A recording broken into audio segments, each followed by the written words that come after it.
Health, wellness, fitness, relationships, and everything in between. We're removing the taboo from what really matters in midlife. I'm your host, Michelle Folan, and this is Asking for a Friend. Think about how many times you've asked the pharmacist for advice. What's the best for poison ivy? Help. What should I use for my child's congestion? Where are the COVID tests? You get my drift. Your friendly neighborhood pharmacist, a wealth of knowledge, trusted and always ready with answers to your questions. Lisa King, also known as the Fulfilled Pharmacist, has your best interest at heart, as she wants midlife women to look and feel their best at any age, while becoming more aware of their health and creating long-lasting good habits.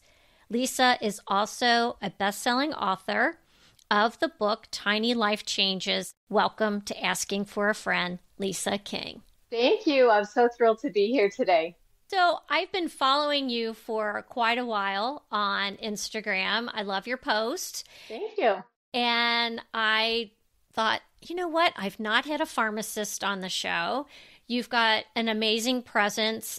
You really do draw your followers in with some great advice. But before we get started, Lisa, tell us a little bit more about you so the audience gets to know you a bit. Well, I am married to my high school sweetheart. So I met him when I was 16 years old. We have 3 sons. And now I'm lucky to have 2 granddaughters. It's been just so wonderful to be able to spend time with little girls after, the rough and tumble of having 3 boys. And the funny thing is, a lot of people ask me on social media, am I really a pharmacist? And yes, I really am. So this is my 35th year as a pharmacist. It's not a glamorous profession, but I absolutely have loved every minute of it. And I did work retail pharmacy for most of my career. So I was the person you were going to for the poison ivy. It was actually even stuff in the frozen section, where do you find the ice cream or whatever it may be. But I loved every minute of it. Oh, and we all have our pharmacist as our first line of defense, right? You all have to really be a jack of all trades, really, in regard to your knowledge. And not only that, you have to know where everything is in the store. Yes, we do. That was one of the reasons I became a pharmacist, just because my grandmother loved her pharmacist so much. And so I always say she wanted everyone to become a pharmacist, and I was the only one who took her advice. So thank you to my Nana for getting me into this career. That's great. As a pharmacist, you obviously see the effects of chronic disease and unhealthy habits.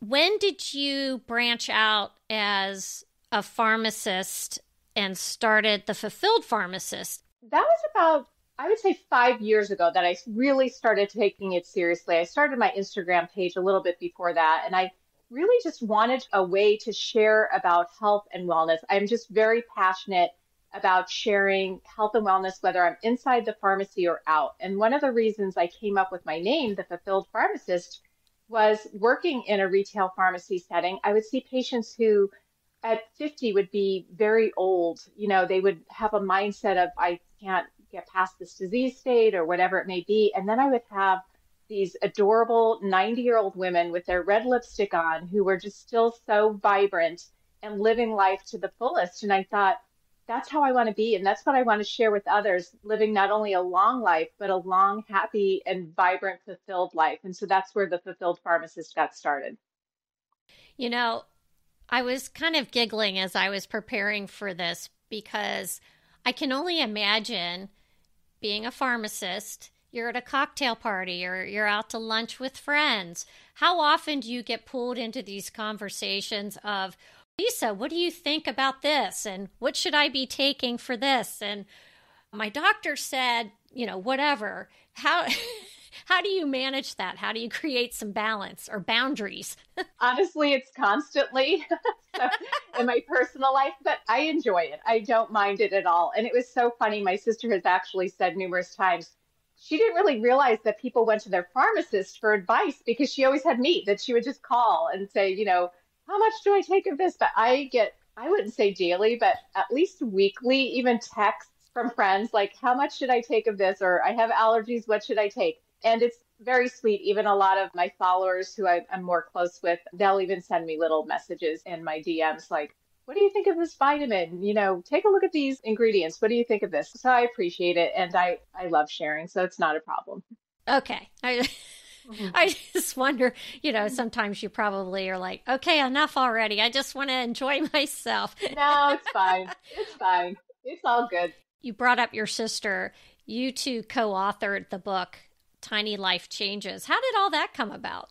Well, we both went through a really difficult time right about the same time. My sister was diagnosed with breast cancer at the age of 35 when her youngest was 11 months old. So when she had her double mastectomy, she couldn't even lift her own baby. So she almost had to move in with my mom. Her husband was at work all day. So she was managing having three children. I, at the same time, was going through the downturn of 2008. It was just a difficult time for my family. And we both took the experience and, change happens all the time, but it's just really how you react to that change. And we both felt that we came out better people because of the experience that we had. And we just wanted to put pen to paper to share our experience. So it's a very simple book. It's a journal style book. We're kind of journal girls, but just really about incorporating simple changes to move forward in life, no matter what your situation. And also just about the thoughts that you have that may not be serving you, how to take those thoughts and turn them around to something that can serve you better. I was diagnosed with interstitial cystitis when I was, about 29 years old. So I'm 58 now. I've been medication free for about 20 years, but it was a really difficult time in my life. And I still have a lot of women that will reach out to me for this. And it's my way of giving back. But you can become in a very dark space when you're living with that chronic pain. So what I do with these ladies, and they really, I feel appreciated, is just to help them to keep moving forward. So if they are having a bad day, think of something else. What are you grateful for today? Okay, maybe I didn't feel well, but I was able to stay in bed and read a book to my daughter. I'm really grateful for that. Or maybe I can't jog right now because my bladder is too painful, but maybe I can look into doing like gentle yoga. And that might be something that is really helpful for me. And I'm looking forward to doing that. So we just keep looking for ways to move forward, take that mindset of, am I going to be like this forever, to one more of hope where, yes, I'm healing my body. I'm taking control of my life and my health, and just keep moving forward. We've not talked about interstitial cystitis. I should be able to say that. My dad was a urologist. Oh, wow. Yeah.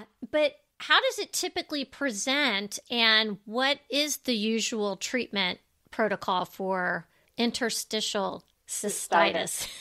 Well, when I was diagnosed, it was barely known. There's so much more known about it now. And one of the reasons why it is difficult to treat is because now it's thought to be what's called an umbrella diagnosis. So women can have it for different reasons. A lot of the women that I talk to, it usually starts off as recurrent urinary tract infections. And I feel that's what happened with myself as well. And then my body was just under so much stress, being right out of pharmacy school, a young pharmacist, a toddler's at home, and it just bloomed from there. But it's extremely painful.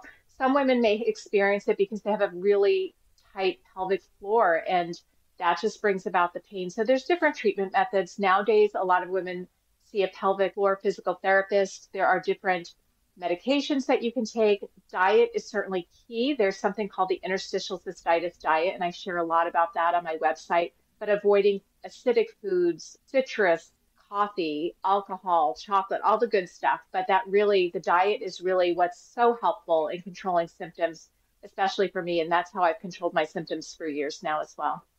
So there is a tie between pelvic floor health and UTIs as well, then. Well, I mean, it could be caused by so many different things, but yes. Yeah. Sometimes that irritation that's caused by urinary tract infections, it causes that autoimmune response where your bladder just kind of attacks itself, and then it just blossoms from there. And then other women will just get into a pattern of holding their pelvis really tight because they are in so much pain. And then that just becomes a chronic cycle as well. And then seeing a pelvic floor physical therapist and learning how to relax that pelvic floor can be really helpful in alleviating symptoms as well. And you being in the business and having lived through this, I've had a couple conversations on the podcast about pelvic floor health. And it really is amazing at all the areas of our life that it touches. Mm-hmm. When you think about having children and our posture and Yes. painful sex, and it's amazing. And it wasn't even until maybe the last year or two that I even knew that there were actual specialists that helped women through these issues. So it's just very fascinating. It really is. And, just speaking about bladder issues, overactive bladder, I did a presentation with a study that shared that 75% of women will experience even one episode of incontinence in midlife every month. It's something that women aren't talking about, even with interstitial cystitis, with overactive bladder. Sometimes it takes almost 7 years to get a diagnosis. A lot of times women just think this is something that I have to live with. It's shameful, it's embarrassing. They don't want to share it with their physician, but there are definitely options. So that's kind of one of my resonating themes when I do talk about bladder health is that you're not alone. Many other women are experiencing this, and there is hope, and there are treatment options. So it's not something that you just have to live with. I'm glad you brought that up. I was at a women's event one evening, and one of the pelvic floor therapists was saying, if you leak urine at any time, that is not normal. You need to get that addressed. And you should have seen the looks on the faces because the women were like, okay. We tend to live with things beyond the realm of normal because we don't always put ourselves first. Exactly. It's just something that's really embarrassing to talk about. And so when I first started talking about this, it was due to being on a podcast, sharing the book Tiny Life Changes. And one of the interviewers asked me about my interstitial cystitis diagnosis. I was kind of not expecting that question. I had shared about it once, I believe, on Instagram. And I was like, oh my gosh, why am I talking about this? This is so embarrassing. But I just started sharing more about it. And it was just so interesting to me because I would have big influencers start following me. And then I'm like, oh, wow. And then I'd get the message like, my daughter experiences urinary tract problems, or my sister or myself. It's something that so many women experience, and it's just not discussed. Yeah. We have to talk about these things. And I'm pretty much an open book with all my issues. I have the attitude of, all right, I'm going to put myself out there. Sometimes it's a little much. It might be a little embarrassing at times. But if I can help one person with an issue, they're like, oh, I have the same thing, then it's all worth it. And I'm okay because I feel the same. I feel exactly the same. And that's why I'm on Instagram talking about my bladder. Well, and I think it's also the beauty. I don't know how old you are, Lisa, but I'm 59. I'm 58. Okay. About the same age. I don't really care. I don't really care what people think. I do, but I don't. It's like, it is what it is, right? All right. I want to talk about sugar in our diet. I don't know what it is. This last few weeks, sugar this, sugar that, constant glucose monitors. We know that too much sugar in our diet is bad from the weight perspective, and that there is an increased risk of diabetes. But how much sugar is bad? What should we really be avoiding? Okay, great question. What I recommend is the American Heart Association recommendation of 25 grams of added sugar per day for women and 37.5 grams for men. This is a great starting point if you've never looked at sugar consumption before. This number I have been called out on because it's actually a generous number, and a lot of people will even go to 5 to 10 grams of sugar, but really just start by reading labels. So I was not always aware of sugar and aware of my health. One of the first reasons that I started looking at sugar content in foods was after my mother-in-law's Alzheimer's diagnosis, because I knew that sugar was not an efficient fuel for the brain to run on. And it's linked to so many things besides diabetes, but it just can cause that low-level inflammation in the body, which can be related to cardiovascular disease, cancers. Alzheimer's, sugar can actually trigger the overactive bladder symptoms. So I just started reading labels. Just for example, I like to share this a lot because sometimes healthy foods that you think of are healthy can actually be high in sugar. So yogurt, for one, I love yogurt, but if you look at just your regular average yogurt, it can have 15 grams of sugar in it. And so, you want to look for the lower sugar yogurt, sometimes the Greek yogurt that has the 0% fat. That's what I'll usually look for. Granola. So if you're having yogurt with granola on it, granola can typically be high in sugar. Those also about 15 grams. Then, so let's say for breakfast, you have your yogurt and granola, you're already at 30 grams of sugar. That's over the 25 grams for the day. Then you have a protein bar as a late morning snack. That's another 15 grams. So it's not that you're going out and having the sugary Starbucks drink. You're just having foods that you've been told are really healthy for you. Yogurt, granola, protein bars, and you're still over your sugar content for the day. So that's why it's just so important to read labels. And what I do is I just look at two different granolas, whatever it may be, and look for the lower sugar option. That's how I got started, just always going with the lower sugar option. With fruit, and I can't eat a lot of fruit just due to the interstitial cystitis diet, but berries are really low in sugar. So blueberries, raspberries, things like that are really low in sugar. So that's a really great way to go too. Well, and I think it's good to define the sugar source, right? If it's white refined sugar, that's what you really need to watch. So natural sugars that show up in fruit are okay. And we're not talking carbohydrate, because I think that's the other thing. We're not saying carbohydrates are bad, because we need carbohydrate for brain function and muscle health and all of that. Absolutely. So even, with the granola, it's healthy carbohydrate, but it could have added sugar in there. So that's why you want to look for a little bit more of a pure source. I think, as they always say, shop around the perimeter of the store, and then you're usually doing pretty well with, fruits, vegetables, natural oats. You can even make your own granola if you really wanted to. But yeah, just that added sugar is what to look for, because it can be really surprising. You'll be very surprised when you start reading labels. I was laughing because I was like, yeah, well, I eat Greek yogurt, but it has a little fruit cup on the side, which I know has sugar in it. Then sometimes I do protein bar. So you called me out, and I will, I'll be a little bit more aware after this conversation. I do want to make a point, though, because a lot of protein bars will say that they have no sugar in them, and those will have sugar alcohol. And so sugar alcohol, that really can wreak havoc on your stomach. So it's things that end in OL, like erythritol, maxitol. Those will be sugar alcohol. So it'll say sugar alcohol, and that counts as half your sugar serving, but it can be really upsetting to the stomach. So you don't want to go no sugar either, because with sugar alcohol, that can present a whole other set of issues. It can get you very gassy. Yes. Yes. I discovered that on my own. I was eating these protein bars, which I thought were, low glycemic and low sugar.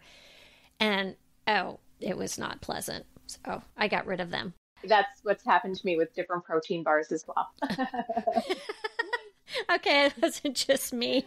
I want to talk a little bit about intermittent fasting, because this comes up quite a bit, but I come from the standpoint that one size does not fit all with intermittent fasting. So if you're 30 years old, your intermittent fast may look different than if you're 50 plus. Yes. Where do you stand on intermittent fasting, and for women who are older? I'm so glad we were talking about this. I've shared numerous times, and I even have a blog post on it, about the benefits of a 12-hour fast. A lot of the studies that were done on fasting were done with men. And especially as we age, some women just produce cortisol when they fast for too long, myself being one of them. There really just are so many benefits of fasting. I just really recommend not eating after dinner.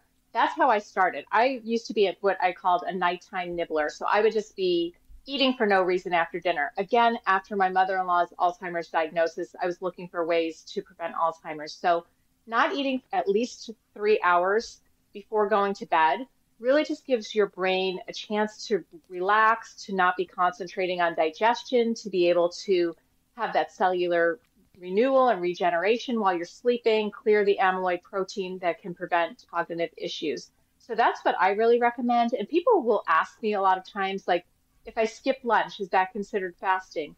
No, you want to really be in that fasted state. Sleep is really so wonderful for cellular renewal.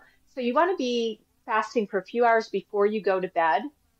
And then when you sleep, you'll have all the benefits of fasting for that cellular rejuvenation. And it really is just so helpful. But a lot of women can't really go past that 12 to 14-hour mark. And I've seen this with myself. I use a device called Lumen that measures whether you're at fat burn or carb burn. And so many women in their community will share that, why am I going into carb burn the longer I fast? Because I should be burning more fat, but they're not, because your body starts feeling that it's under attack, that you need to eat, and you start producing cortisol, and then it's kind of having the opposite effect. So really just listen to your body. I mean, for me, I start feeling not only shaky, but I start having a lot of heart palpitations. And that's when I know, okay, I've gone a little too long with the fasting. Listen to your body. It just, long fast might not be right for you. And I've done extremely long fasts in the past. And that's kind of how I discovered this, that it's just not right for me. I've tried the 16-hour and I get brain fog. Mm-hmm. And I get shaky. It's just not worth it. And I like to work out in the morning. To work out fasted some mornings is difficult. I don't have the energy that I really need. And so I've started, really 12 hours is probably my max on many days. I'm glad we got to talk about that, because I think that's an important topic. Oh, yeah. No, because I feel so many people are just strictly sharing about the 16-8 time restricted eating. And then so many people will promote the benefits. And I love the benefits of a long fast. That's why I tried to do longer fasts myself. But it's just not right for everybody. As you said, you just really have to listen to your body. That's great advice. You do talk about gut health, and you were talking about like the Mediterranean diet and then inflammation and reducing inflammation.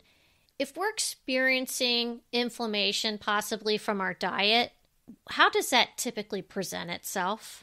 When people hear inflammation, they usually just think of joint pain, that type of thing, but it really can be anything from that brain fog to feeling tired to GI issues to mood. So it can present different ways. And that low level inflammation really is what can lead to different types of disease states in the future. I was actually just listening to a podcast where it was saying that it is just so tied to cognitive health. So it really is just so important to have that good gut health, because that really helps things keep moving. I'm really all about that. So not only taking a probiotic, but having a lot of fiber in the diet through fruits, vegetables, really so important, because you want to be ridding your body of the toxins. And for detoxing, a lot of people will share that you should be going to the bathroom twice a day. When I studied herbalism, they actually feel that you should be going after every meal. That sometimes is very shocking to people too, especially for those who maybe do not even have a bowel movement daily. So you really want to have that good gut health, not only for immunity, but mood. It really is just so important on so many different levels. If someone isn't having a bowel movement every day, first line of defense is diet, correct? Yes. Diet, make sure you're getting enough water. Then when do you say, all right, you're probably not getting enough fiber, and we should be getting that from food, whether it's chia seeds, flaxseed, whatever, I guess. But then there's Metamucil and those types of psyllium type products. Do you ever recommend that to people that are having that issue? I think that you really, again, have to read labels here, because you want about 20 to 25 grams of fiber per day. And you might sometimes have to ease up into that, because you can get GI issues if you go too quickly with the fiber. And then also drink plenty of water, because sometimes that can have the opposite effect. If you're having a lot of oats or something like that and not drinking the water, can kind of get backed up. But it can be extremely shocking when you go to look at over-the-counter products and you're looking at some fiber tablets, and they only have 2 to 3 grams of fiber in them. Ooh. So really take a look. So you really want to see how much fiber is actually there. Metamucil, I don't know exactly how much is in the powdered form. You don't want the one that has the added sugar, the flavored. I don't really like that. I would just try to go with natural sources. Raspberries are high in fiber, avocado, the seeds. I love seeds, flax seeds, chia seeds, things like that can really be helpful. And drink plenty of water too. Okay. On top of good gut health, we were talking about the Mediterranean diet. When you are eating the Mediterranean diet, like what does a typical dinner look like for Lisa? Well, first of all, I'm obsessed with salmon. I probably have more salmon than the average person. But we always just have a salad for dinner and, some grilled vegetables, salmon, chicken, that type of thing. I just shared this actually in an Instagram story. I love smoked salmon, kind of what you would refer to as lox for lunch. I'll just take some lox, put a little bit of avocado in the middle, roll it up. It almost is like, I guess, sushi. So something like that. In the morning, I usually have eggs, but I really started learning a lot about the Mediterranean diet after reading Dr. Walter Longo's book, The Longevity Diet. And he is really a big proponent of the Mediterranean style diet. And when you really think about the blue zones, some of the blue zones in Italy and Greece, it's a Mediterranean style diet. And I was actually talking to another lady who's an expert on longevity, and she was just saying, use olive oil. You don't want to be using those refined oils anyway, but just a good quality olive oil in a glass bottle.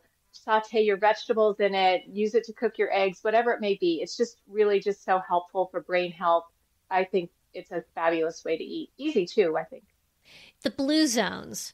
We may want to explain what those blue zones are to some of the listeners. I know there was a lot of research done on this, but can you explain a little bit about the significance of the blue zones? They're regions where they have a lot of people living to an older age. So they take a look at what these people are doing. A lot of it actually has to do with connection. So there was just recently a documentary on Netflix about this.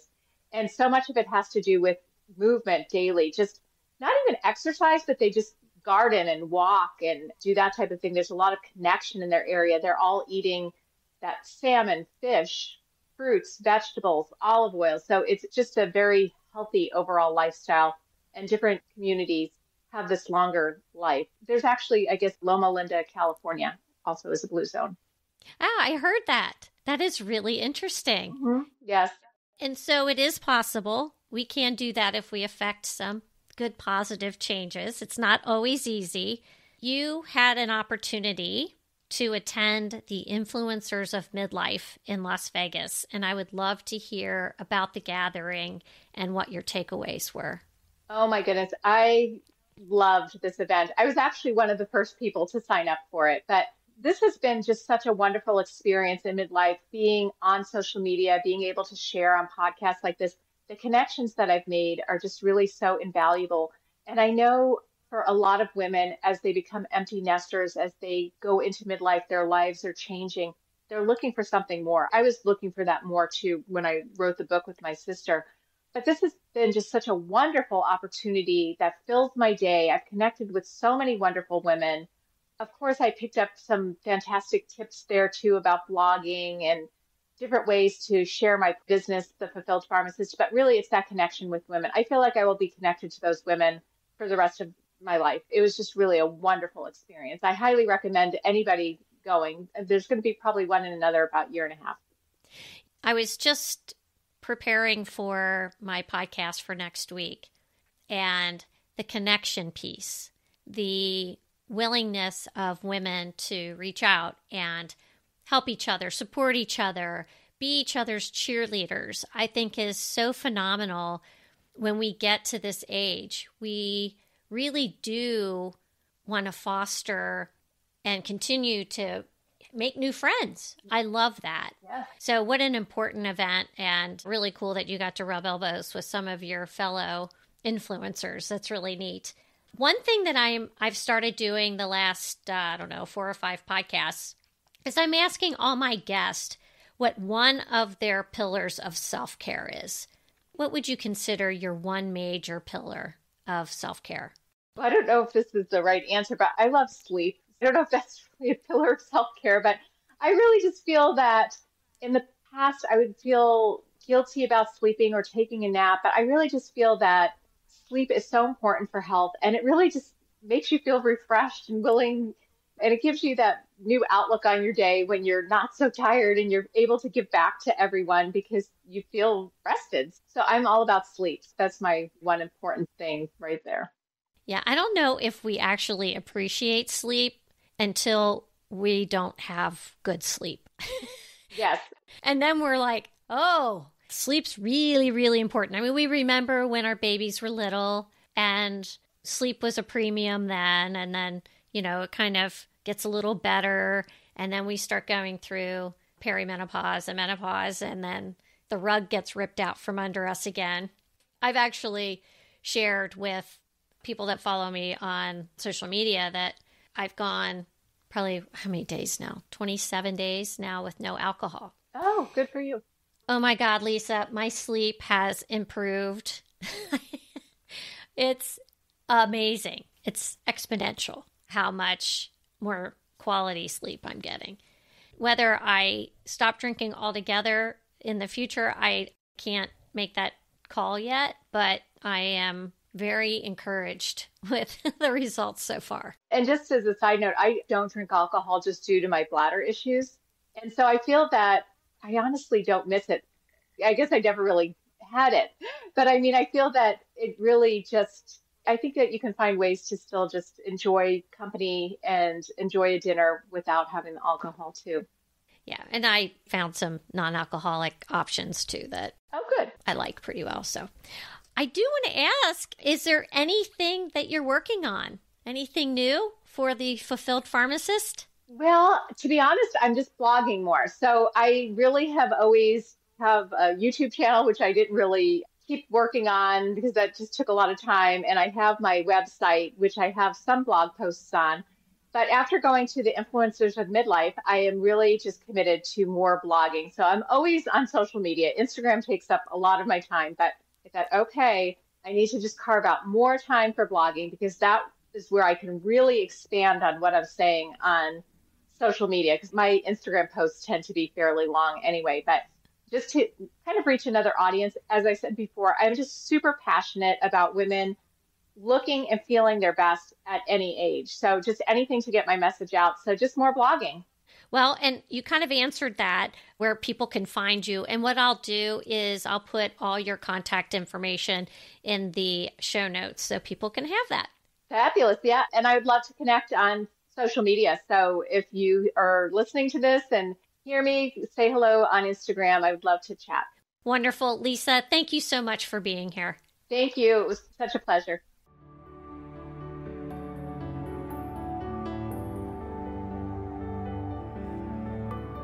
Follow Asking for a Friend on social media outlets and provide a review and share this show wherever you get your podcasts. Reviews and sharing help us grow.